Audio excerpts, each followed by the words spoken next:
So good morning and welcome back everybody to this second day of teaching and practice of Bodhicitta with Venerable Geshe Dorji Damdul.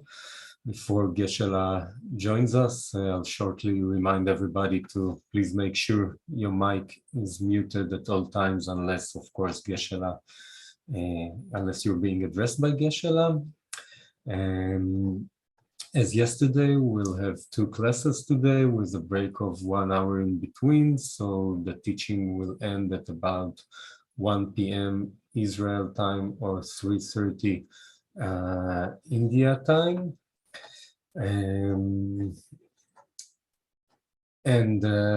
Before Geshe joins us, Benla, who is coordinating this teaching with Geshe in Tibet House, will begin the day with setting up a proper motivation and with the preliminary prayers. So everybody is welcome to find a comfortable position, and please join Benla in reciting the morning prayer.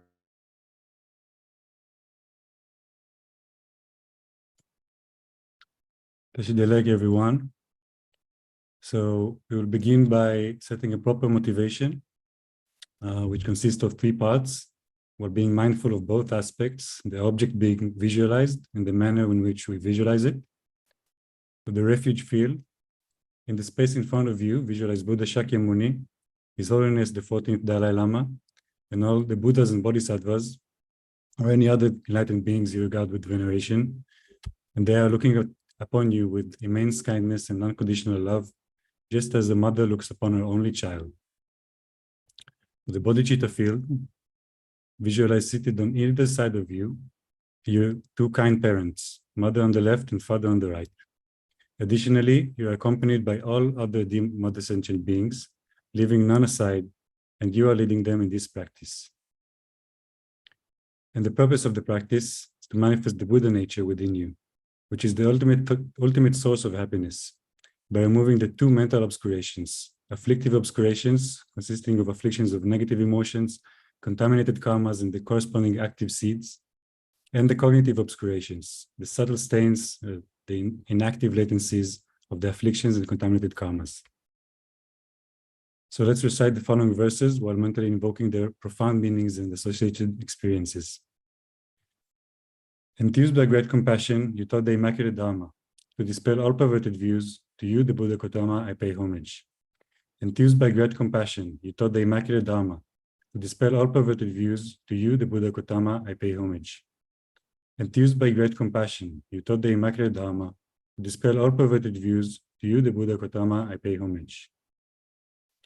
Sangye chodang tsogye chomnam la, jangjo bado dangni kepsu chi, dagye jinso gipe tsonam kye, jola penchir sangye jupare shog. Sangye chodang tsogye chomnam la, jangjo bado dangni kepsu chi, dagye jinso gipe tsonam kye, jola penchir sangye jupare shog. Sangye chodang tsogye chongnam la, jangjo bardo dangi kyapso che, dagye jinso gipe tsonam kye, jola penchir sangye jupare sho. I go for refuge until I'm enlightened to the Buddha, the Dhamma, and the Sangha. By my accumulations of the practice of giving and so forth, may I become a Buddha to benefit all sentient beings. I go for refuge until I'm enlightened to the Buddha, the Dhamma, and the Sangha. By my accumulations of the practice of giving and so forth, may I become a Buddha to benefit all sentient beings. I go for refuge until I'm enlightened to the Buddha, the Dhamma, and the Sangha. By my accumulations of the practice of giving and so forth, may I become a Buddha to benefit all sentient beings. Independent origination, there is no ceasing, no arising, no annihilation, no permanence, no coming, no going, no separateness, and no sameness. I prostrate to the consummate Buddha, the supreme among all teachers, the one who taught this peace, which is freed of elaborations. I prostrate to the mothers of the hearers, the Bodhisattvas, and the Buddhas, which to the knowledge of all lead hearers seeking pacification to complete peace, which to the knowledge of paths causes those helping migrators to achieve the aims of the world, and to the possession of which helps subduers expound a variety of teachings. The one was transformed into the reliable guide, motivated by altruism to benefit sentient beings. The teacher, Sugata, and protector, to you I make prostrations.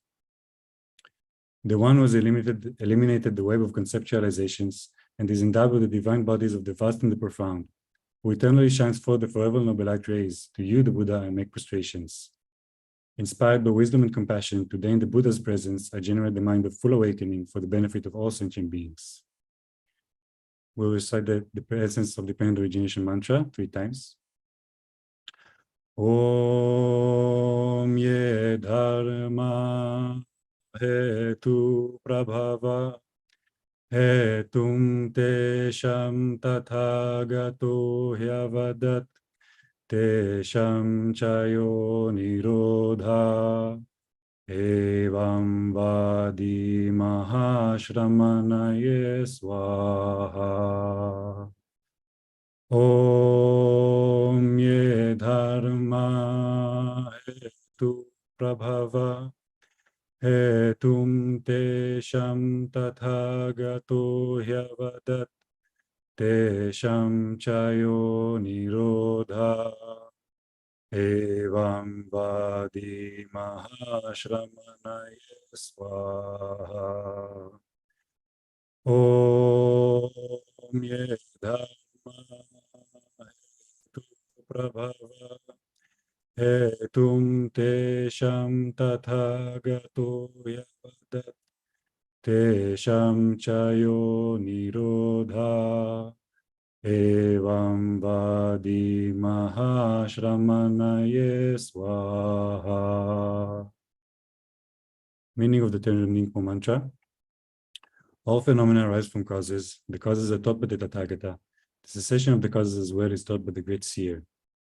Profound, peaceful, elaboration-free, clear light and non-composite. Such is the nectar-like Dharma I've discovered. Finding no one to fathom this teaching, in silence I will retire into the woods. Beyond utterance, thought, and expression is the perfection of wisdom, which is unborn, unseized, and has the nature of space. It is the object of apprehension of self-realized wisdom.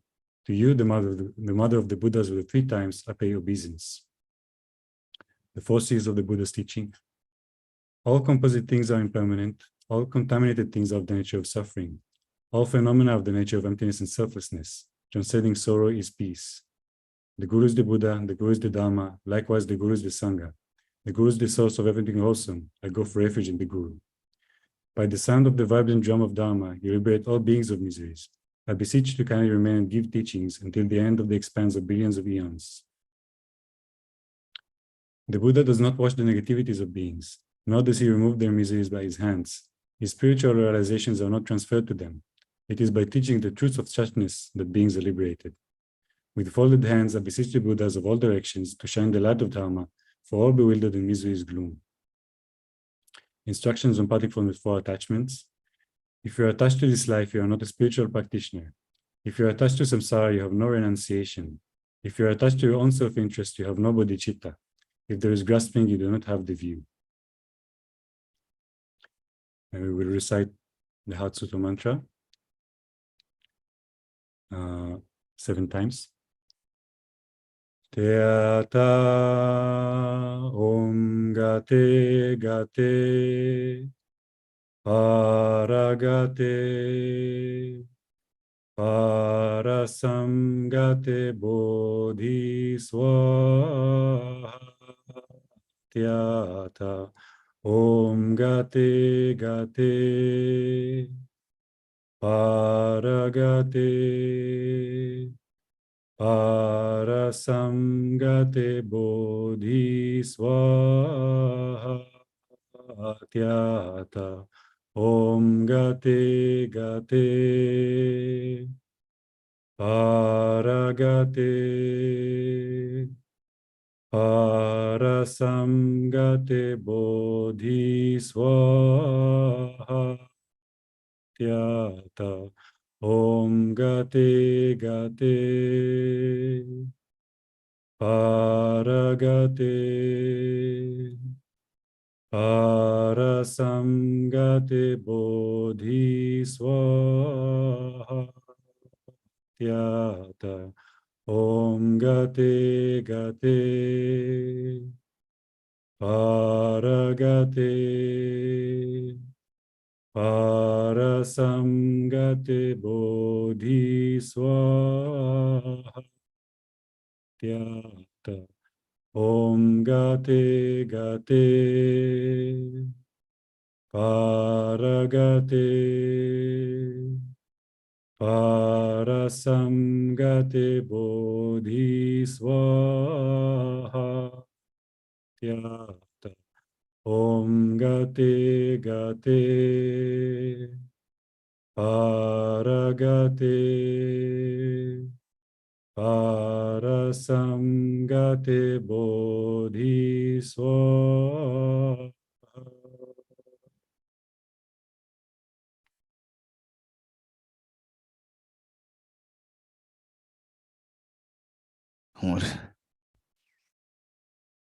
Okay. Thank you. Thank you, David La, and thank you, Ben La, for your beautiful, the melodious voice. A little fast. And Srinthula, thank you so much. All offline and online. So what we do is that first we will do a 5 minutes breathing meditation. And I'm not going to give any detailed introduction of this meditation. We all know that yesterday we briefly explained it.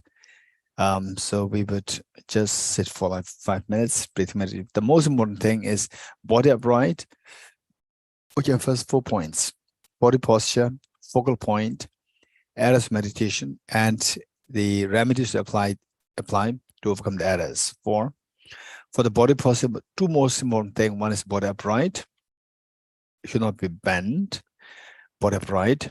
And then your eyes, as beginners, eyes not closed, eyes open. And later on, when you become really good in meditation, and you have to know what is meant by good meditation. Once you gain a great familiarity in meditation, then you can keep your eyes closed, open, depending on whatever the situation. Then for the focal point, it's up to the individual.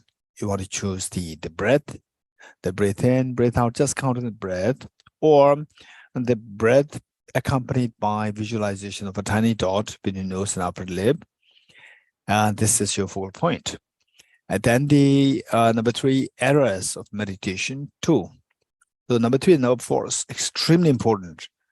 Errors, mental excitation, and mental laxity. Mental excitation is the overactivity of your mind, where your mind gets distracted, scattered here and there. And sometimes it can be extremely tricky that your mind can be deviated, scattered by the chats going on in your mind. And then the opposite of which is the inactivity of the mind, which is the laxity, mental heaviness, sinking, laxity.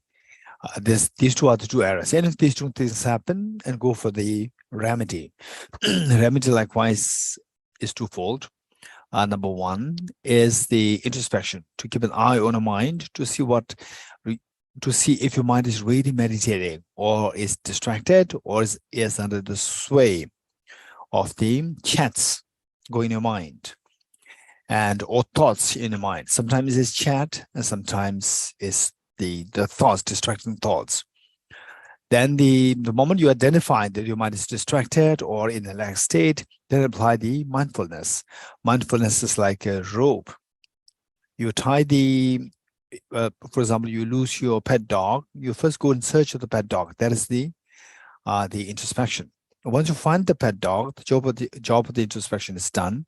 Now is the job of the rope. Tie the dog with the rope, bring it back home, and tie it to the pillar of your house. Likewise, once you identify that your mind is distracted or in a relaxed state, then tie the mind with the rope of the mindfulness and bring it back to the intended of your meditation. So this is what we're going to do for 5 minutes. Ready?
Okay, thank you. From where we left yesterday, we were discussing on the method to generate bodhicitta of the two methods. The second method, the method of equalizing and exchanging self-others, which has 9 steps, and we enumerated what the 9 steps are. And I hope that all of us will have these 9 steps on our fingertips. And from these 9 steps, we did number 1, number 2, number 3. Number 1, the equalizing self and others. Number 2, reflect on the demerits of cherishing oneself. Number 3, reflect on the merits of cherishing others. And yesterday, what we did is just one part. And from your side, in your life, whatever experiences that you had, whatever you read, whatever you have seen, and whatever you've been through related to the demerits of cherishing self and the merits of cherishing others, we bring them in this. That would be very helpful. And the book which we mentioned yesterday, Bodhisattva Shantideva's book, A Guide to the Bodhisattva's Way of Life, particularly chapter 8, the second half of chapter 8. Chapter 8, theme of which is meditation. And the first part, he explained how to create the conducive factors for meditation. And then the second half, what you're going to meditate on. And also what we learned yesterday was that this is very important because the many of us, we have very naive idea of what meditation is. We get a feeling as though like meditation means just sit still, close your eyes, sit like this with the body posture. Body posture does not decide whether you're meditating. And your mind can be so scattered. And your body is amazingly in the proper physical appearance, where people can be so impressed to see that, oh, this person said meditation for 1 hour, 2 hours, but actually you're not meditating. You are self-deceiving. The point is that meditation, it has nothing to do with your physical body. But yes, for the beginners like us, the physical body, keeping your physical body in a particular posture, it aids to make your meditation better. But the means are not the ends. Let's not forget it. The means are not the end. The end is the actual transformation going in your mind. And for example, say somebody who is extremely short-tempered, that person should eventually, through meditation, become more calm and composed. Somebody who is extremely non-sensible person, eventually should become very sensible person. Somebody who is the so selfish, eventually should become embracing all others with full of wisdom and the senses. So for this, what is required is the transformation is required. Transformation. Mental transformation is not a physical transformation. Physical transformation, however much we may try, you may keep your body so well, gym, yoga, running, and so forth, but your age is age. And no matter how much you meditate, you will have more and more white hairs. The moment you hit 30s, your white hairs start to come. So this is reality, but mind is very different. With the meditation, with the proper meditation, the mind can become more agile. The mind can become more fresh. The mind can become more compassionate. The mind can become more sensible, more embracing. And earlier, who did not have any skill in leadership, with a proper meditation, where the person can really lead the whole world into peace, into liberation. So these are the things which are expected from our, I say, engaging in the practice of the meditation. And the meditation, keep in mind that there are 2 kinds. So what I said, how I began by saying that people are so naive in thinking that meditation means just sit still. No.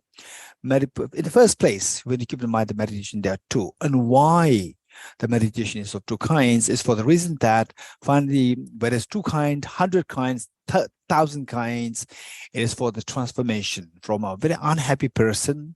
This person should be transformed into a totally liberated, extremely happy person. Somebody who is very selfish to be transformed into extremely kind and compassionate person. Somebody who is extremely unintelligible, the unintelligent person to be extremely intelligent person. So this is what is expected. So for that matter, it's a transformation that counts. For the transformation of your mind, not the physical, transformation of mind, mental consciousness, transformation of mind, we see that there is one factor which can actually make you transform. For example, somebody who's just a little girl or a little boy in school eventually becomes the vice chancellor of the whole university. That child who did not know anything, who even did not know A, B, C, D, the basic alphabets, eventually becomes the vice chancellor.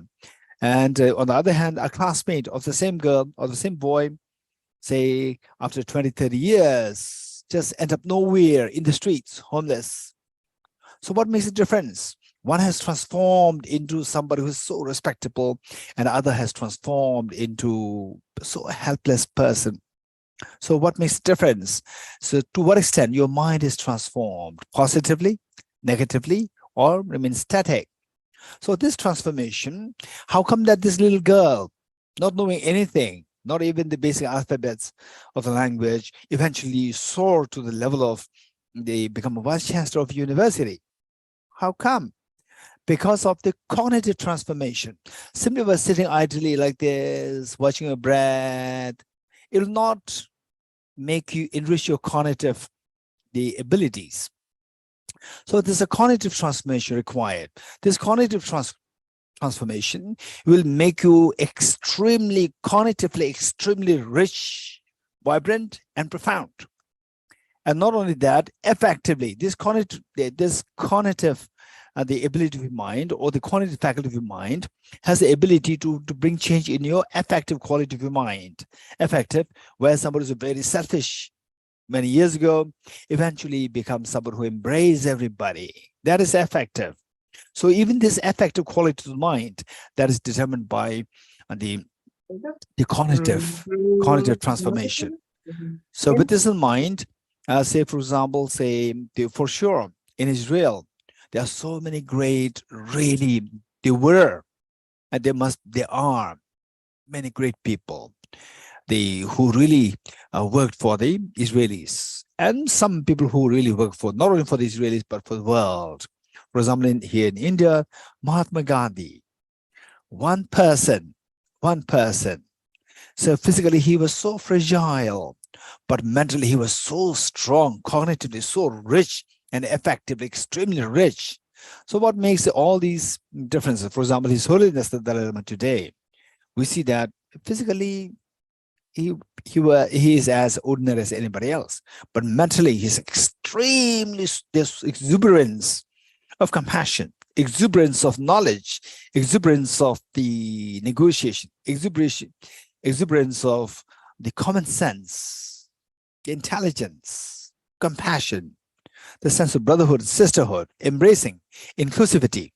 This is amazing. So what makes a difference? It's all the mental. It's not just, if you just sit like this, just focus on your breath, what we did now. This will not make you richer in your wisdom. It will not make you richer in your compassion. At the most, it will make your mind a little calm. That some external factors happen, then the mind may not react easily. So that calm is there. Otherwise, it will not become a leader. It will not make you a leader. It will not make you very compassionate. It will not really make you wise, extremely wise. Or for sure, it will not make you a Nobel laureate in physics, 100%. Just by sitting, observe the breath, it will not make you a Nobel laureate in physics. If you really want to become a Nobel laureate in physics, you have to go into the cognitive transformation from where you don't know anything to cognitively know the equals MC square, cognitively know the quantum mechanics, relativity theory. So this is what is expected. So for this matter, because of this, we see that for the mental transformation, when you talk about the meditation, so one is the analytical meditation, which actually brings about a cognitive transformation. Then this cognitive transformation, it must be stabilized. It must be stabilized. For the stability, to stabilize this cognitive transformation, to bring about effective transformation, for the stability, we need a single point of meditation. So in short, what we're saying is that to bring about change within yourself from unenlightened person to enlightened person, unhappy person to extremely happy person, and the unwise person to extremely wise, all embracing, even to think about the inclusivity rather than the exclusivity. For this, we require tremendous intelligence. Exclusivity, it is the work of the animal instincts. It's a result of the animal instincts. Because animals, when they see that there's another group, to defend yourself, you fight, you exclude. And they have also their territories. The moment somebody comes into your territory, you attack. That is exclusivity. This is animal instinct.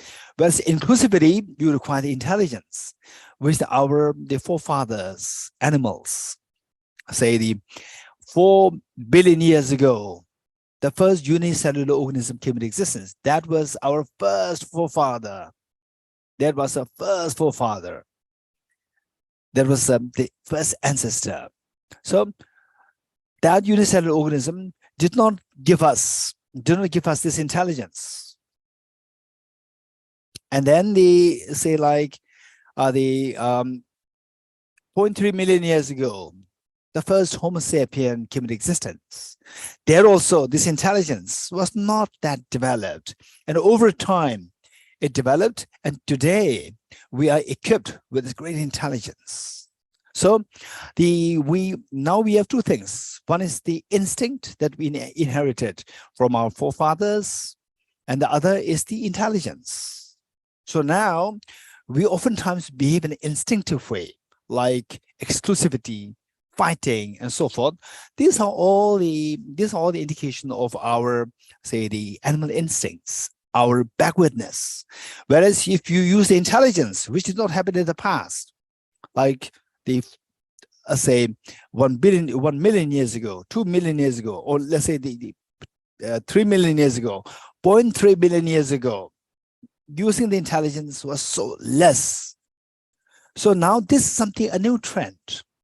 That is the meaning of civilization, where you use this intelligence, and using this intelligence, do something which the animals cannot do, which our forefathers could not do. What is that? Inclusivity. That's amazing. And then to break apart all the prejudices. This is amazing. These only intelligent people can do. For example, the Bodhicitta, despite all the challenges imposed on him from the community, where the male chauvinism was extremely at its height, and yet the Bodhicitta combated that so courageously to talk about the equality of all the men and women. This is amazing. So these are all to be done by the intelligence. So simply by sitting and the observing the breath does not increase your intelligence. Don't forget it. And some people, they just make exaggerate so much of the just you do the single point meditation, your compassion grows, your meditation grows. No, and your the wisdom grows. No, you cannot 100%. I guarantee that simply by doing single point meditation, you will not become a Nobel laureate in physics. If you really want to become the Nobel laureate in physics, you have to use your intelligence, sharpen this intelligence, activate this intelligence. So this is what is required. So having said this, we are talking about the two kinds of meditation. One is the analytical meditation to bring about transformation, cognitive transformation. And then with the cognitive transformation, then the affective transformation happens. How? This I'm going to explain to you in a very, in a brief way, on the basis of the Buddhist study of the Buddhist psychology. And then to stabilize this experience, cognitively, you know the reality deep, fast, and effectively, you embrace all the dear sentient beings, everyone, not exclude anyone. This is so beautiful. It requires tremendous intelligence to embrace everybody with love and affection. So once that happens, then these two experiences should be stabilized. So what we seek from a very basic desire to get away from miseries and to embrace the happiness, we see that this can be most effectively accomplished by these two things: cognitive transformation and affective transformation. In a loose sense, cognitive transformation to free you from all the fears of life. And freedom from the fears of life is known, technically, it is known as nirvana.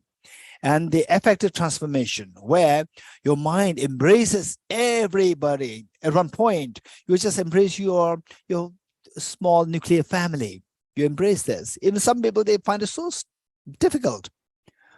They cannot really manage the family. They fight, keep fighting. Small children, they fight with their parents.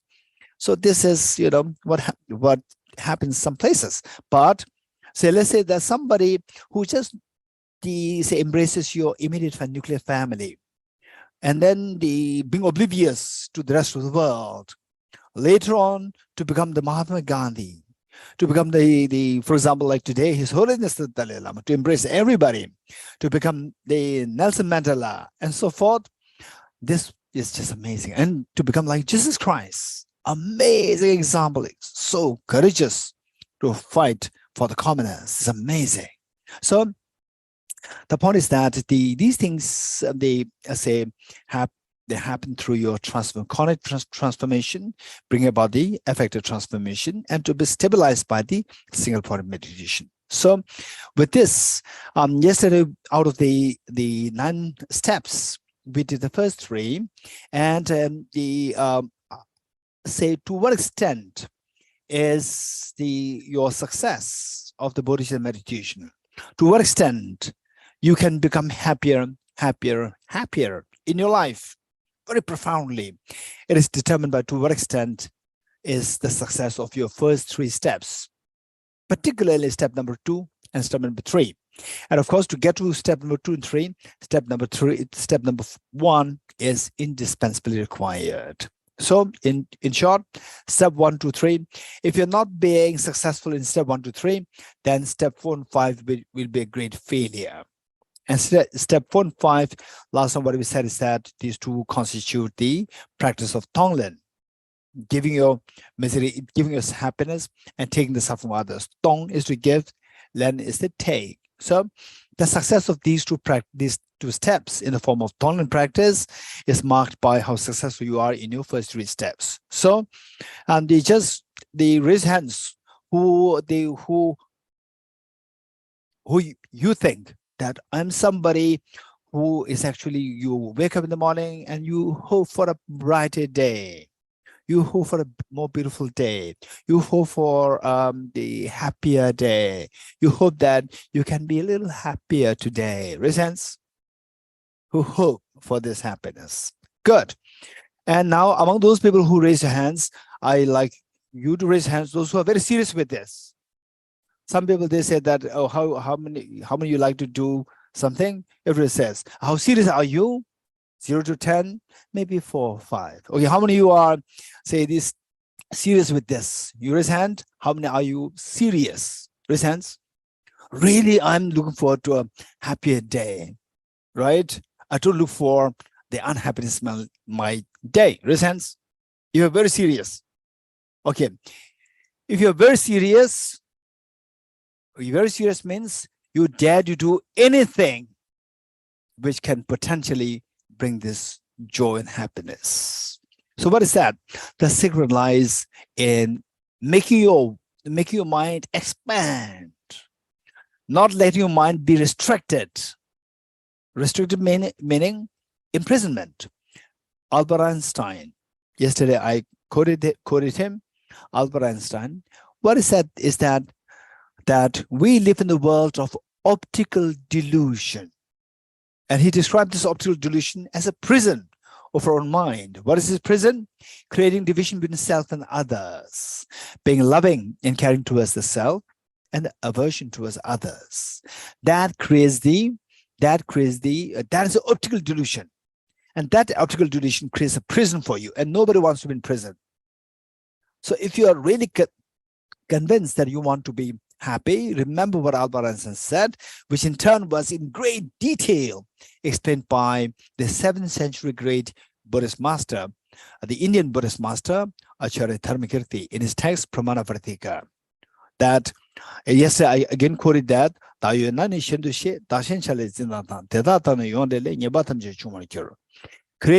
the sense, creating the misconception of the self, you create the misconception of others. With these two misconceptions, invariably you cling to the self and you are averse to the others. With these two attitudes, you are bound to create miseries to yourself and to the world. So if you don't want to create the miseries to yourself and to the world, you have to undo this process. Ye dharma hetu prabhava, hetum tesham tathagato hyavatat. All these phenomena of miseries and happiness arise from the causes. So you have to track the causes and undo the causes of the miseries. So this is the wise person's approach. So having said this, yesterday we are talking about, say, first of all, to equalize. The point is that what we are saying, the goal is that when I should be happy, don't begin by saying that I should make the world happy, right? And if you are somebody, in fact, who is that person? Out of 1 million, who is that person who thinks that I want the world to be happy? This is so less. Many of the people, out of, let's say, 1,000 of the people who think that I want to make the world happy, those people, unless until you are so well practiced from the past lives. Otherwise, in this life, you begin with like this. I would say out of 1,000, minimum 900 of them, when they face their personal the challenges, personal difficulties, then they will be disillusioned. They'll be disillusioned to realize that, okay, I've been always thinking about others. When I'm in problem, nobody comes to rescue me. So, in other words, say what I would say is that if this happens to you, somebody who's very kind otherwise, if this happens to you, I would say that remember what we are saying now. Say, begin from where we are. We have to find our ground. Start from the ground, not start from the air. Start from the ground. What's the ground reality? That we are born with the selfishness. Most of us are born with 99% of us are born in selfishness. And if you don't agree with me, I'll ask one question. Say, day one you're born on this earth. Day one you're born on this earth.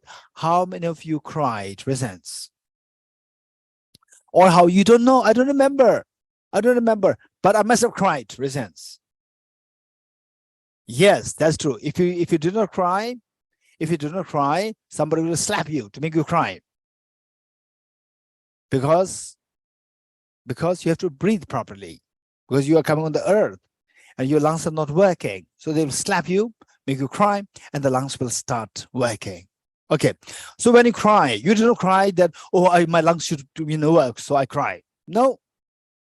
People make you cry by slapping to make your lungs work, but you cried because some other reason. Why? Somebody slapped me. Oh, there's a pain here. I don't want this, right? You did not cry. How many of you cried by saying that, oh, my neighbor, the newborn baby is, is pain. Please help him. Please help him. How many cried like this? I bet almost none. Almost none. So we are born with this, that I have a problem. This is how we are born. We should know the reality. This is ground reality. The day when we are born, how we behaved, that is the ground reality. Know the ground reality, and from there you move. That's going to be a very stable journey. Otherwise, we talk about compassion, or universal compassion, world peace, and so forth, and we end up nowhere because we didn't start from the ground. Okay, so the ground reality is that there's the selfishness there within us, but no need to feel shy of having the attribute, the selfishness, because this can be changed. And this selfishness did not really do anything good to us. It only brought miseries to us. It only brought miseries to us, the selfishness. So now we come to learn that we use this intelligence to learn that the real happiness that we are seeking, which is the desire to get the real happiness, this is something instinctive within us, or this is very natural within us. And this desire, can this be accomplished? 100% yes. How? If we behave in the same way we are behaving now from day one we are born, we will never attain this goal. But if we behave something differently by using intelligence to do the opposite, what's the opposite? What we are born with the selfishness. Now we do the opposite, to embrace others rather than selfishly embracing yourself alone. If you embrace others, all others, say if you embrace 50 people, 50 joys. If you embrace infinity, infinite joys. Wow, that's amazing. This can come to us only through intelligence. So which was lacking in our forefathers. Forefathers meaning the 4 billion years ago, the unicellular organism in the water. The water came on the planet Earth 4 billion years, 4 billion years ago. 4.6 billion years ago, the planet Earth came out of the sun.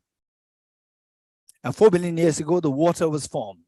And around the same time, the unicellular organism came into existence. And then 0.3 million years ago, then the Homo sapiens came into existence. So we are the product of that through a gradual evolutionary theory, Charles Darwin's evolutionary theory. Okay, so with this, now we are equipped with this intelligence. Only this intelligence can save us from all these otherwise perpetuating miseries. So how? How? This is a big question. So for this, we need to know, if possible, try to know the Buddhist psychology so well, because usually there's no point in saying Buddhist psychology. It's just a psychology. But I prefer to call it Buddhist psychology for the reason that many people, when they speak about psychology, instantly they connect it with the Freudian psychology or Sigmund Freud's psychology. And at times they can go parallel, but at times they're very different. Buddhist psychology is very empirical in nature, which you can actually experience. It's not talking too much about subconsciousness, subconscious state, but it is more talking about what you're experiencing. And then from there, you can, how can this experience, how you can guide yourself from this experience, very gross experience, to a subtle experience. So with this, the study of the Buddhist psychology will be extremely helpful. And out of this, I'm going to just bring one aspect of this, the workings of the mind.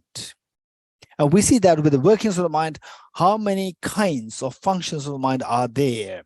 For example, like some people, they may be so good in public relation, so active in public relation, but the moment you ask the person to, okay, now your job is sit for meditation, right? Say, don't go to the office, at least like 5 minutes in your house, do a meditation. And the moment the person says meditation, you fall asleep, right? So it's so good in public relation, but not good in meditation. Some people are so good at meditation, sitting like this for like 2 hours, 3 hours, so fresh. The moment you put in administration work, will create a disaster, right? No PR, no public relation skills. And some people, they're so good in creativity, like aesthetics, music, and so forth. But the moment the mathematical, say the problem is given, the person gets lost. Some people are so good in mathematics. The moment you give there's total no sense of aesthetics, right? No sense of aesthetics. So this is all the workings of a mind. And tell me, how many such different workings of the mind, how many such different functions of the mind are there? Anyone? 5, 10, 20, 30, 40, anyone? How many such workings of the mind are there? How many such functions are there? Anyone? Quick. No one. Raise hands. Just guess. Okay, David La. Well, it depends. Basically, I guess it's countless, but according to Buddhist psychology, I think it's 51 mental factors. Okay, David is saying it's countless, right? It's countless. Yes, this is, so we're talking about the reality. The reality is that there are innumerable such different functions of the mind. Of these functions, there are five. There are five, which I like to bring it here. This is so important. And this will tell us how the cognitive transformation can happen. And with the cognitive transformation, how we can bring about the effective transformation, where you are easily irritable person, or you are so restless in nature. Restless nature. So such person. So this all these the reflexes of your mind, and manifested in the physiological, on the physiological level and the biological level. So now, how can we bring about these reflexes, change these reflexes to something extremely kind, embracing, calm, through bring about change in the cognitive, the faculty. So for that, there are 5 points to keep in mind. There are, in the Buddhist studies of Buddhist psychology, these are known as the 5 ever-present mental factors, and some people translate them as 5 omnipresent mental factors. It doesn't matter, it's a matter of translation. Omnipresent mental factors or ever-present mental factors. 5 of them are there. So what are these 5? Contact, attention, and these should be on our fingertips. Contact, attention, discrimination, feeling, and intention. So there is a contact, and this order, don't worry about the order, and deliberately I'm putting these 5 in this order for the reason of the explicating how the cognitive transformation can do magic to bring about change in your affective transformation. Okay, for this matter, I'm bringing this order slightly differently. Number 1, contact, attention, discrimination, feeling, and intention. 5. Okay, let's say that compassion. What is compassion? Compassion to embrace. Okay, how much do you embrace? How much do you embrace? You embrace your mother, you embrace your father, you embrace your children, you embrace your husband, wife, friends. What about neighbors? Sometimes. And what about a stranger? Be careful. What about the difficult people? No way. This is where we see that I embrace is not universal. It's very biased. It's biased to your immediate family. And then as it becomes wider, the embracing by compassion, it becomes weaker, and then it disappears. Then it becomes opposite. What's the opposite of compassion? What's the opposite of embracing? Anyone? Quick, to save time. Huh? Manjari ji?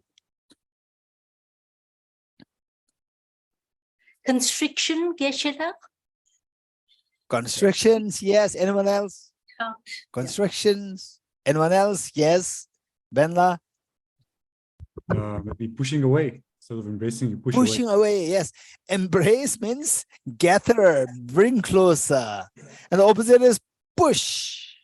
Push, right? Push means to exclude. To exclude. Exclusivity. Embrace means inclusivity. Amazing. Look. So the basic principle of the inclusivity is grounded on compassion. Exclusivity means the person does not know compassion. This is the problem. So exclusivity is the opposite of the compassion, inclusivity. Now the point is that how does that happen? For example, say you in your personal capacity, if you're with somebody else, and the person there's a competition between you and the other person, and the other person is nasty to you. You are just facing the person. How does your mind behave? Anyone, quick, to save time. How does your mind behave? Okay, Adriana. Just go away. I don't want to see you.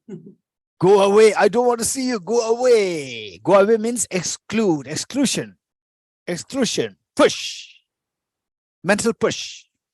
It may not be physical push. Physical push, there's a problem. The law will come into action. But mental push, law will not come, right? So the mental push happens. And then when the mental push happens, are you happy or not happy? Rimbila, not happy, not happy, not happy. And mentally you push, the person is very powerful, the person stays there, right? Stays there for 2 hours. Then your mind continues to push, continues to push. As your mind pushes for a longer and longer period of time, your mind consumes a lot of energy, believe it or not. Your mind consumes a lot of energy to push the other person.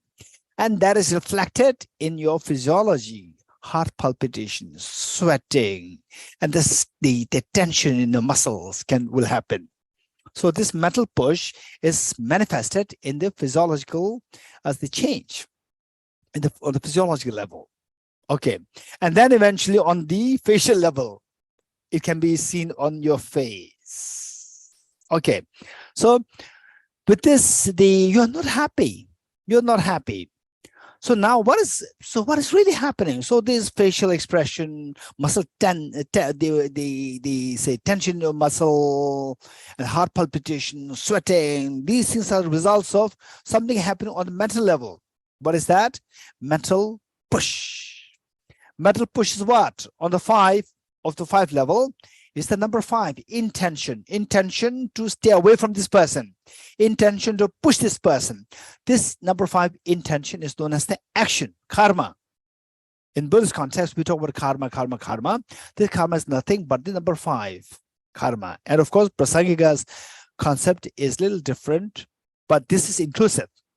What we're explaining here is inclusive and it's very beautiful, which is acceptable to all the Buddhist schools.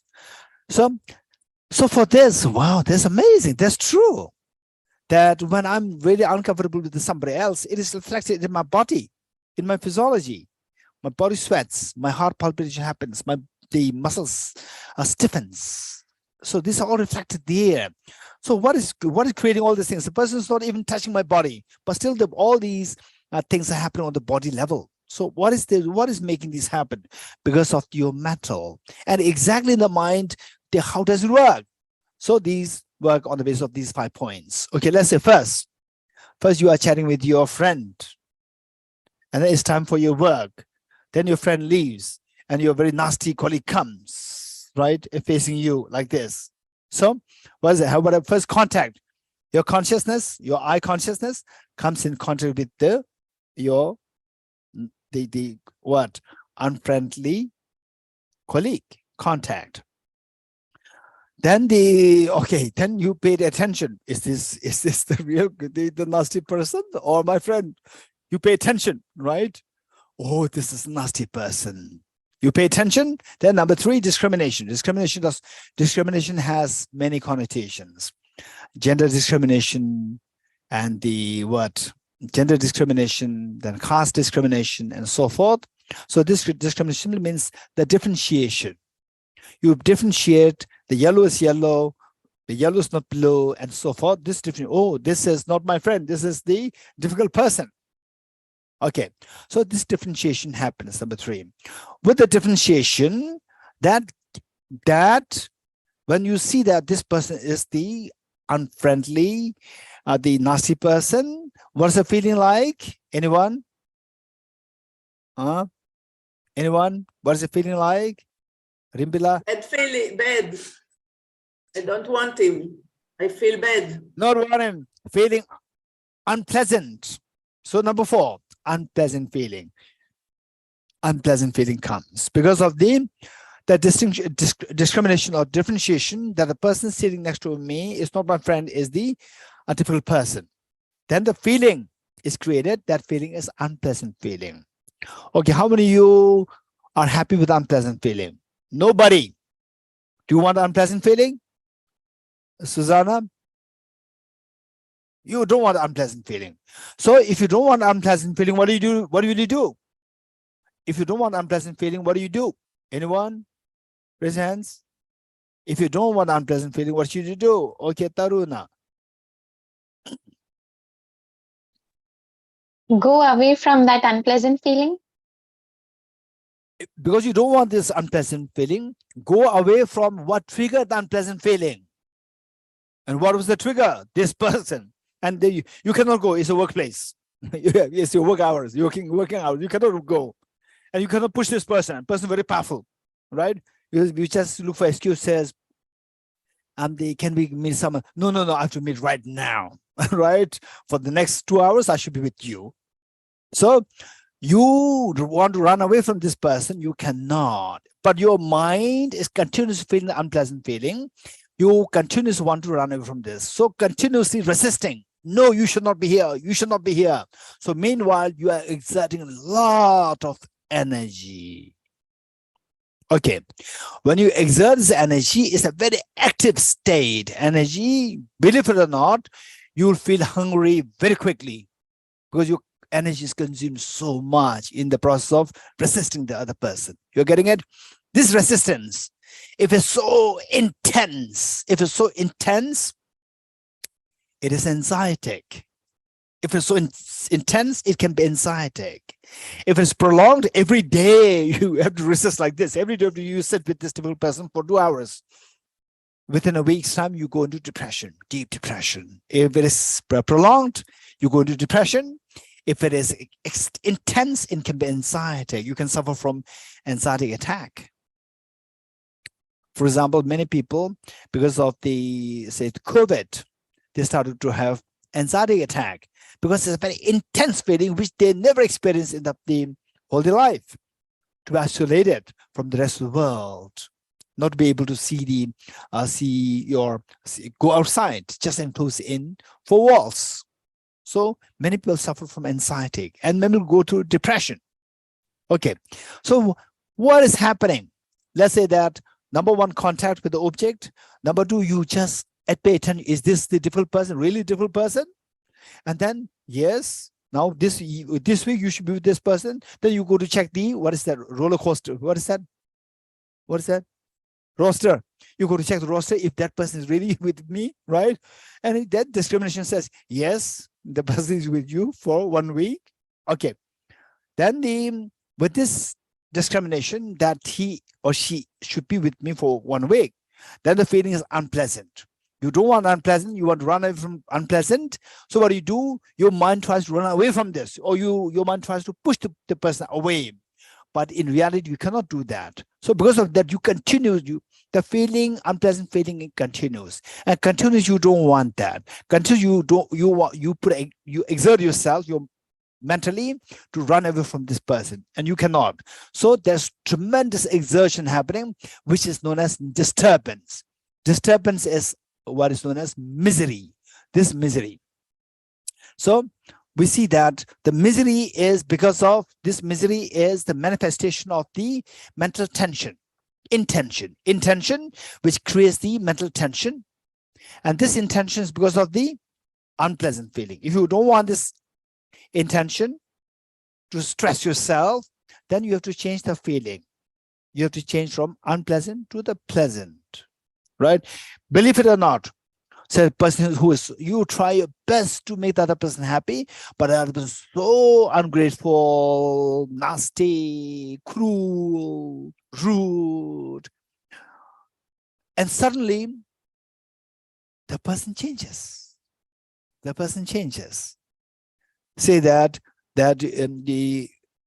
you go to meet with, say you have this experience, and then that evening you go to somebody, say a teacher or somebody who's really experienced, and you sought advice from that person. What should I do? And the person taught you, be compassionate. Don't reject that person. Be compassionate, and then see if you can change this person, right? And learn all the skills. And you go there, and in 2 days' time, you apply these techniques, and the other person changes. And the other person becomes so loving, caring towards you. And then unpleasant feeling changes to pleasant feeling. Do you like this pleasant feeling or not? Yes. And so because you like this pleasant feeling, you want to sustain this pleasant feeling. How to sustain this pleasant feeling? What triggered the pleasant feeling? You want to sustain that. What triggered the pleasant feeling? The changed colleague. The colleague who's changed now from being very rude to loving and kind a colleague. So you want to be with this person for longer, right? And if the next time, what do you call it, roster? So roster, the person is to move to some other place, you request, please keep the person with me. You're getting it? So because you want to sustain this pleasant feeling, which is because of triggered by the other person who has become kind now. Okay, this is how the mind works. Mind works. Now the point is that with this person, when the person becomes changed, then that pleasant feeling comes. And the pleasant feeling, how to sustain that is by sustaining the person's presence. So you embrace the person rather than reject the person. You're getting it? Okay, now what we are trying to do is that when embrace is an indication there's a pleasant feeling there within you. For example, the parents, what they do is that their children, when with your child may be little inward, what is that? Introvert. Your child is a little introvert, very shy, and the child they mixes with the children from your neighborhood, and then the mother is just constantly observing how your child behaves with others, how the others behave with your child, right? Observing it, and the moment mother feels that the child gels with the children of the neighborhood so well, right? Then the mother feels, okay, now there's a comfortable feeling coming in the child's mind, in the child, comfortable feeling. Okay, now then the mother will leave. Whereas if the mother feels that there's the discomfort in the child's mind, the mother will constantly be there. The moment anything happens, the mother pick up the child and take the child away. Okay, so there, finally it is the mental ease, pleasant feeling. When you get a pleasant feeling, then one embraces that pleasant feeling, because this is our instinct to embrace the pleasant feeling. In other words, to want to have the pleasant feeling. So for that, you embrace it. So anybody who creates a pleasant feeling with you, your mind embraces. And if you can create the pleasant feeling with respect to all the sentient beings, your mind will embrace all the sentient beings. This is a complete inclusivity. Okay, so the question is, how can that be possible? So the psychological mechanism is amazing, but how to make it happen? This next question. For this, what we said is that, say, now look, is there anybody who likes to share with us the 3 steps which we did yesterday? Quick. What's the first step? Quick, to save time. What's the first step? Maybe the newcomers. Okay, I forgot. And the long term, the participants is very simple. I do it every day, right? Okay. Anyone else? Anyone? No one. Exclude myself from others. Number one. Step 1. Let us not bypass. Compare myself to others. Okay, thank you. Benla? Equalizing self and others. Equalizing self and others. Okay, we need to remember these technical terms. First one is equalizing self and others. So first, before jump to say that you are so important to me, you are so important, more important than me, before you jump to this, because this is a very high level practice, to say that you are so important you are more important than me. Because at the moment, the ground reality is that I see myself as the most important in this world. From there, you jump. It is like jumping from the ground to the roof. You'll fall and you'll die. So therefore, we have to take the steps. First step is that, okay, we are equal, rather than saying that you're more important than me. We are equal. And in all these processes, in all these practices, what is important not to miss is that finally, I want the maximum happiness. You getting it? How many agree with me? Yes. Whether by embracing all sentient beings or whatever I do, I want the maximum happiness. I want to stay away from all the miseries. So it may sound so selfish. Don't worry. Let us begin from there. And then when you succeed, you will see that this approach will take you to the infinite compassion. This is magic. Okay. Let's not forget it. Whatever we are doing now, at times you may feel that, oh, it is so self-denial. Some people will say so selfish. Some people say so self-denial, right? Keep in mind that even being self-denial is for your own 100% happiness. So therefore I told anybody who feels that I'm serious, that I'm seeking 100% happiness, you should be daring to do anything that has the capacity to give rise to 100% happiness, including giving up yourself and embracing all the other beings and for letting go of yourself. So you do anything as long as you can get the 100% happiness. Don't forget it. So with this in mind, step 1, equalizing self and others. Say, I am more important than others. You getting it? Say, finally you want more happiness. And which of the two attitudes will bring more happiness? Just tell me.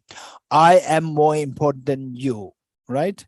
And the other person says, we're equal, right? Say, for example, both of you are hungry and somebody brings they say, one piece of cookies. And who likes to have it? If you have the attitude, I'm more important than others, you will say, I will have it, I will have it. The moment somebody takes it, will you be happy or not happy? You will be very unhappy. Whereas if you have the attitude that we are equal, right? Somebody else takes it, are you as unhappy as the other person? No. You're getting it? What do you want?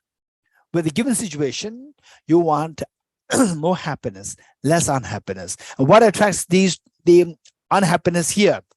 Anyone?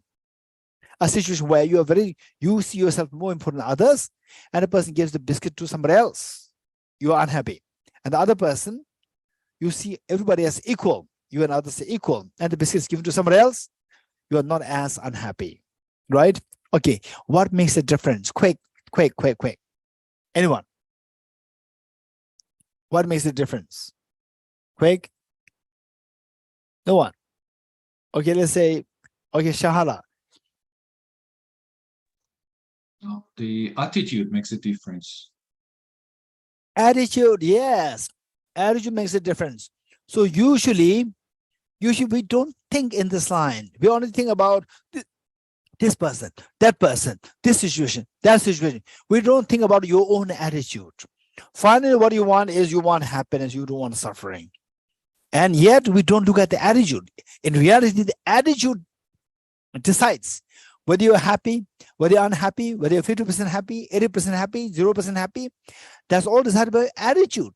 Yet we never look at the attitude. This is why we never get the reliable happiness.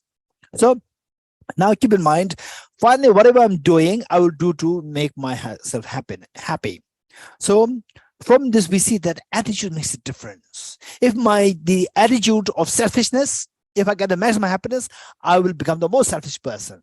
If my selfish attitude destroys my happiness, I will just destroy the selfishness. Because finally what I want maximum happiness. And some of you may see that there is an internal contradiction there. On the one hand, you want to get rid of all the selfishness to get the maximum happiness for you. That is itself selfishness. You're getting it? How many of you agree with this argument? Raise hands. That's true. This is true. Okay. So where you are talking about getting rid of the selfishness, as long as you can have the maximum happiness yourself. This is selfishness, right? How many? That's true. You are trapped there in this. In the facade of pushing away selfishness, you are actually embracing selfishness, right? I want the maximum happiness. Whatever I do by selfishness, if I get a maximum happiness, I'll go for it. By giving away the selfishness, letting go of the selfishness, if I get a maximum happiness, I'll do that. Which means that even getting away the selfishness, that is selfishness, because that you are wanting the 100% happiness. So there is there's a dichotomy there. There is a contradiction there. So deep inside, the agenda still remains as selfishness. Okay, how to resolve this? This is a beautiful, this is amazing. This question is amazing. So Tibetan masters, they say that the Buddha uses the spear of ego to kill ego. Let's not forget it. The Buddha uses the spear of ego to kill ego. You're getting it? Say that finally we are to kill our ego. We have to get into the ego, eliminate the ego. But only weapon that we have is ego. We are born with ego. We are born with selfishness. So the Buddha uses that ego that we have, the selfishness that we have, to kill our own selfishness. That's amazing. So what happens is that the how to resolve this problem, or this ambiguity, is that as you practice this, you see that, okay, now I'm seeing the world very differently. I don't look at this person, my neighbor, and so forth. Instead, I look at my attitude. You change your approach. You look at attitude, and then you discover that when the attitude is selfish, there's a selfishness there, then I become more unhappy. When the attitude is less selfish, I become more calm. And no selfishness, my mind becomes very peaceful, happy. You can feel that. And gradually you tend to embrace others more and more and more. You feel that you are more and more happy. You embrace more and more. And gradually what happens is that your mind embracing others becomes the mother's embrace of the child. You're getting it? Mother's embrace of the child. Generally speaking, the child is like, say, 2 years old, 3 years old, 4 years old, very tender, so vulnerable, so weak.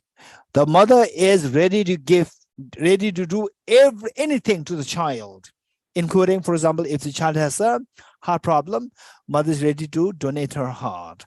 If the child has the kidney problem, mother is ready to give her kidney to the child. There are stories, extremely touching stories, of the child who lost one eye, and the mother gave the eye to the child. And the child did not know that this one eye came from the mother. Didn't know that. And later on, the child is so, always feels so shy, embarrassed to see the mother coming to the school to meet him, because the mother did not have one eye. And the child, eventually this son got married, have a child, and his own children, when seeing the grandmother, feel so scared. And the son tells the mother, please don't come to my place because you are scaring my children. And finally, the mother said that, I like to meet you. I like to meet you. And the son is always trying to avoid meeting the mother. Finally, son got a letter in the envelope saying that, son, I've been waiting to meet you. I'm very sorry that I've been disturbing you all your life. I've been disturbing your children, because that I create fear in your children's heart for them to see me. And you feel so embarrassed to see me at school. And this is all because I did not have the one eye. And this eye, where did this eye go? It went to you. You did not have one eye when you were born, and I gave my eye to you. Because of this, then you can go into community where where you don't have to feel embarrassed, where your children do not have to feel scared of you. It's all because my eye went to you, and the mother died. And the son regretted so much. This is the mother's love. You're getting it? This is the mother's love. No expectation return. But it doesn't mean that it's the same to all the mothers. But some mothers do have some experience. Generally speaking, the mother's love is amazing love. So your love towards the beings, as it keeps increasing, it can gradually change to the mother's love. This beautiful, where you don't expect anything. You see that whatever do for others, whatever it makes others happy, I'll do it. And in the process, your happiness just multiplies, exponentially multiplies. This beautiful is amazing. So you get the maximum joy, you give the maximum joy to others, and you get the maximum joy. Win-win. And that not like 50-50, it's 100-100. 100% for others and 100% yourself. This is known as the awakening, fully awakened state, where you have the the perfection of the welfare of others and the perfection welfare of yours. This is a state of enlightenment. Okay, so with this, what we are trying to do is that all these practices, step one, equalizing self and others, that we see that, as Shahala said, that when you equalize self and others, we are equal. When you look at the attitude, then you see the attitude makes a difference. I'm happy, not happy. You're very selfish. Somebody gives the biscuit to the other person, not to you, you become extremely unhappy. Whereas if you have a sense of equalizing yourself and others, that biscuit is given to somebody else, you are not that disturbed as the other person. This is because of your attitude. So you change the attitude. You change the attitude. Okay, so look, so changing the attitude it works on the level of the, let's say, first contact. Okay, the biscuit goes to other person. Biscuit goes to other person, right? And then the attention. Is it true? Attention. Yes, the biscuit goes to the other person. It's true. The information, discrimination. Yes, the biscuit goes to the other person. And then you have additional information that we are same. We are same, and the biscuit goes to the other person, and we two are same. Not that I'm more important. So with this information, then the feeling is not unpleasant feeling. It's not unpleasant feeling. Because it's not unpleasant feeling, your mind will intention will not push the situation. So the push is the disturbance. You have to exert energy. It's a disturbance. Disturbance doesn't happen. What's the opposite of disturbance? Peace. This is the incredibly great mechanism, an incredibly great application of the mechanism of psychology into this transformation from an unhappy person to the happy person. So now, going to step number 2 and 3, reflecting on the demerits of self-centered attitude. Number 3, reflecting on the merits of cherishing others. So with these two things, this is amazing. So say, reflect on the demerits of cherishing oneself. The more we think about this, how that the more selfish I am, more unhappy I am. And particularly thinking, okay, is in real life experience as well as the karmic consequences. Where selfishness is there, the complementing the self-grasping ignorance, then all the afflictive, disturbing emotions arise. This creates the negative karmas. Negative karmas creates the consequences, all the undesirable consequences, ill health, short lifespan, or poverty, or the absence of the depressants. Some people have such a glow there, and we don't have a glow. Some people have the presence, a very powerful presence there. Just a person comes there, and then instantly everybody will just say, yes, everybody feels so impressed. Presence there. And there's a calmness, mentally calmness there, mental sharpness there. So these are all the results of the cherishing others. And observe these are the result of the cherishing oneself. So the more you reflect on this, the moment when we see that, for example, now the cookie goes to the other person, right? So with this, when you succeed in step number 2 and 3, reflect on the merits of cherishing others, reflect on the demerits of cherishing oneself. When you succeed in this practice, when the biscuits go to the other person, then you observe your mind. Okay, contact. That the cookie goes to the other person, you come in contact with this information. Then is it true? You paid attention. Answers yes, it's true. It goes to the other person. Then with the additional information that cherishing others, wishing happiness for others, this is the ultimate goodness for myself, right? So when you see that this is actually happening, the feeling is so pleasant to you. So pleasant. I'm so happy that the other person becomes very happy that the biscuit goes to the other person, not to me. I'm so glad. And do you want this pleasant feeling? Yes. You want to sustain this pleasant feeling? Yes. And how to sustain it? By sustaining the trigger of this pleasant. What is the trigger? That the other person gets the biscuit. You embrace this idea that the other person gets the biscuit instead of you getting the biscuit. You embrace this. Okay, so this is known as a feeling of love and affection. embracing others. Okay, now this is how the mind works. This is how the mind works. Now, the more you succeed in the step number 2 and 3, the more you succeed in the following steps. Step number 4 and 5. Step number 4 and 5 constitutes what is known as a Tonglen practice. As I reiterated several times, Tonglen practice, giving your happiness to others and taking the suffering of others. So this will be extremely effective if you succeed in step number 2 and 3. So because of which, say there's some people, some teachers, even some people I would say that when you go through difficult times, people say, oh, practice Tonglen. Actually, this is not a good idea. This is not a good idea, because that they say you're going through a difficult time, you don't want to, and then again you take the suffering of others more. You put into more difficulty, right? So this is not a good idea. So what is a good idea is that if somebody goes through difficulty, you have to encourage the person to practice step number 1, 2, 3. Step number 1, 2, 3 very successfully. When a person succeeds in this, then you encourage step number 4 and 5, then Tonglen. Without the accompaniment of the step number 1, 2, 3, if you lack the step number 1, 2, 3, you jump to Tonglen practice directly, it can make you go into burnout. For example, say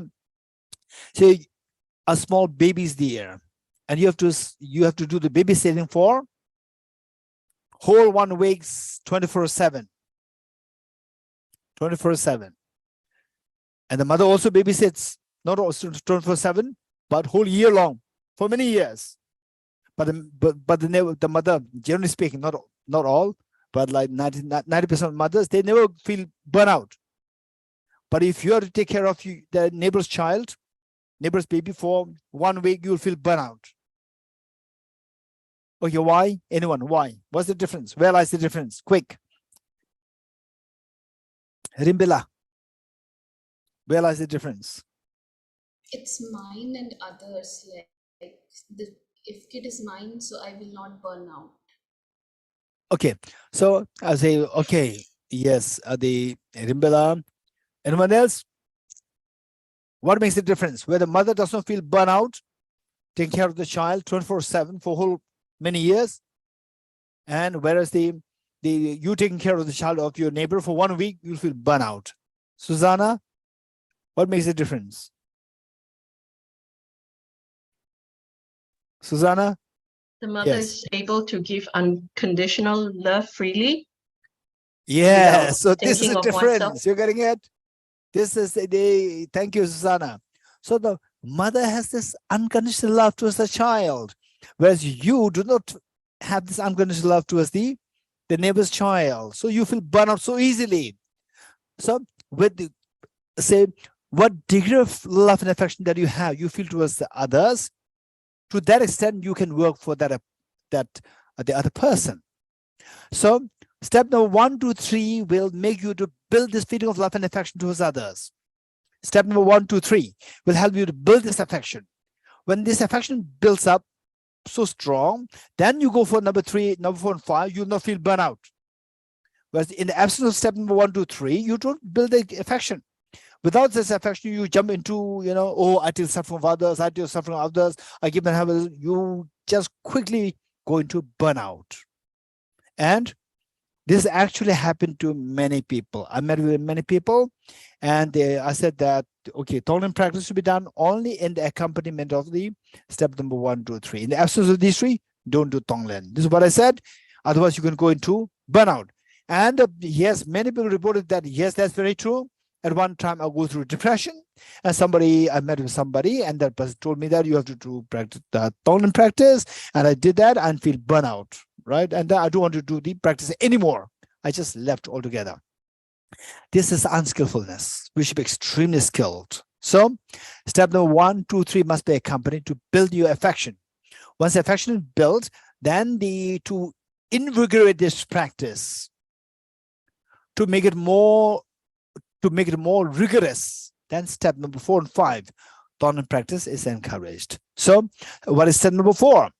Step number 4 is taking the suffering for others on yourself. For example, like what kind of suffering? 3 kinds of suffering.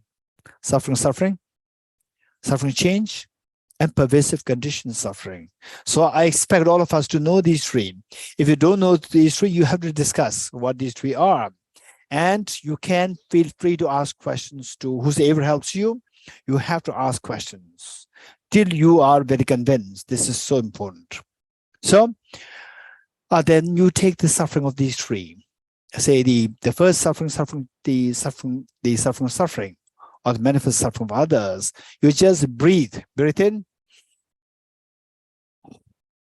As you breathe in, you take the suffering, particularly say, if you can think of, let's say there's no the hard and fast rule to say that this is an exact procedure. No, keep it very flexible. Say you can do it on the basis of one person. You can do it on the basis of group. And if your mind can do it, you can do it on the basis of all the sentient beings. Don't force yourself to do all the sentient beings right away from the beginning. You should be very skilled. And even with the suffering, just any suffering, no suffering actually comes to your mind. You just verbally said that any suffering.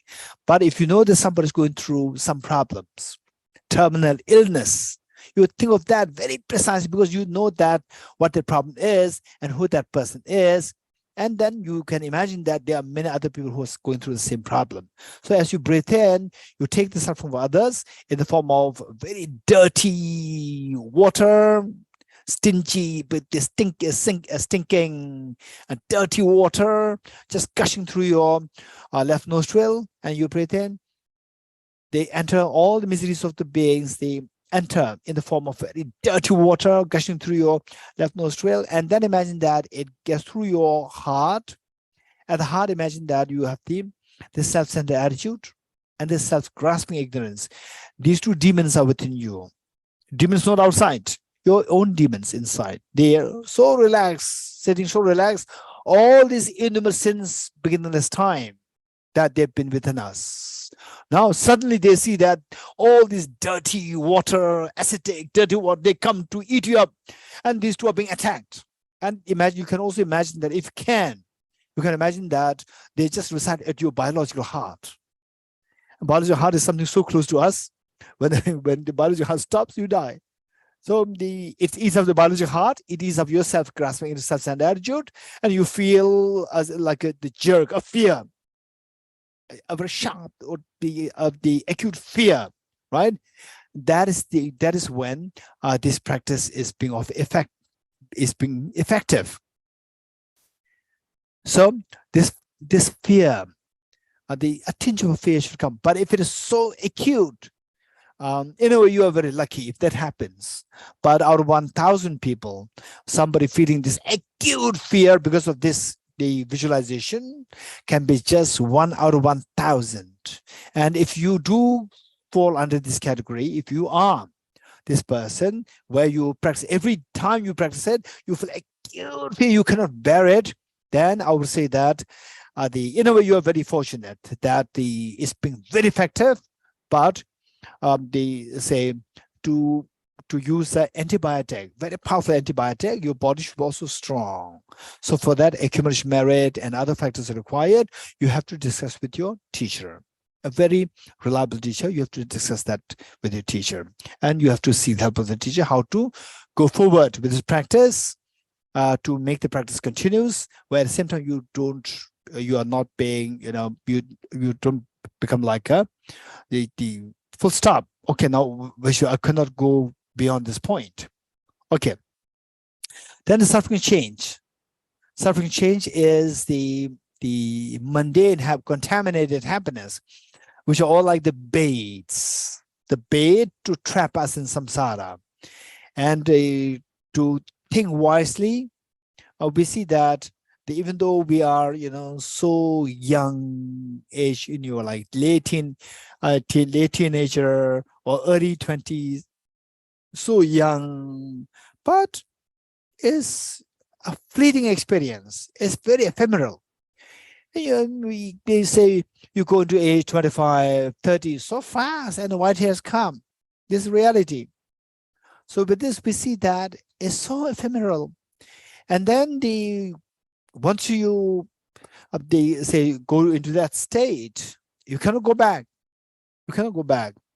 So this is because that we are being, say, this is the nature of samsara.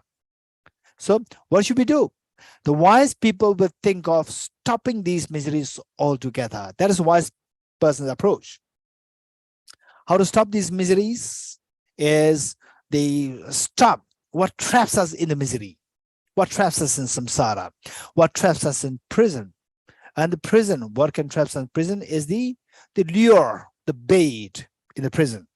So what traps the animals in the trap is by the bait. What traps the fish to the hook? Because of the bait. So bait is the samsaric, the pleasures. So I say these are the suffering change. And because of this, if you know that this is a bait, you will really feel repulse to the samsaric pleasant feeling. So this is how we have to practice. And with this, then you take this suffering change of these sentient beings in the form of, again, as I say, the very dirty, the water gushing through your acetic, dirty water gushing through your left nostril, and then eating of your self-centered attitude, your biological heart also. And there's a tinge of fear. This is so good. Okay, then the pervasive condition suffering, you take it. And what is pervasive condition? If you explain this, minimum requires like 2 or 3 sessions. And I expect you to know this. I can see many of you already into Dharma for the last many years. If you are new, you have to study this. What is pervasive condition suffering? Okay, you take this. Then as you take this, and self-centered attitude is eaten up, and then all this dirty water goes down through your body and underground goes underground, right? So this is what we should be doing. Then number 5, taking the first taking suffering. Number 4, then giving happiness to others. Giving happiness to others, we'll do in the next session. Okay, we'll stop here. Thank you, Geshe. Thank you, everybody. Yeah. We'll meet again in 1 hour at 11:30 Israel time or 2 o'clock India time. Okay, with the, let's say, with the Heart Sutra mantra together 3 times. Deyata Om Gate Gate Paragate Parasam Gate Bodhi Swaha Tyata Om Gate Gate Paragate Parasam Gate Bodhi Swaha Tyata Om Gate Gate Paragate Parasam Gate Bodhi Swaha.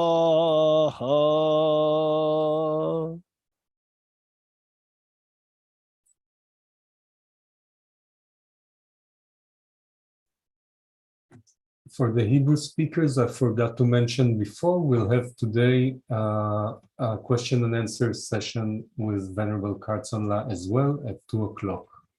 Thank you.